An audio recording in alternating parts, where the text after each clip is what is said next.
పద్మలోచన సీస పద్యముల్ నీ మీద జెప్పబూనితినయ్య చిత్తగింపు గణయతి ప్రాస లక్షణము జూడగలేదు పంచకావ్య శ్లోక పఠన లేదు అమరకాండ త్రయంబరసి చూడగలేదు శాస్త్రీయ గ్రంథముల్ చదువలేదు నీ కటాక్షంబునా నే రచించితిగాని ప్రజ్ఞనాయదిగాదు ప్రస్తుతింప తప్పుగల్గిన సద్భక్తి తక్కువౌనే చెరుకునకు వంకబోతేమి చెడునె తీపి భూషణ వికాస శ్రీధర్మపుర నివాస దుష్ట సంవార నరసింహ దురిత దూరా.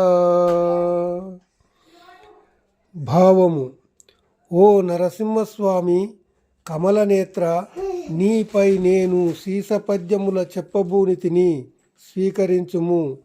ఘనము యతి ప్రాస వియమములను పాటించలేదు.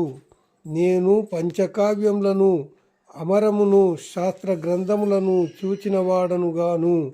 నీ దయాబలముతో వ్రాసితినే గాని ఇది నా ప్రజ్ఞ కాదు. చెరుకునకు వంకర కలిగినను తీపి తరగనట్లు ఇందులో ఏమైనా తప్పులు దొర్లినను నా భక్తిలో మాత్రం లోపం లేదు సుమా.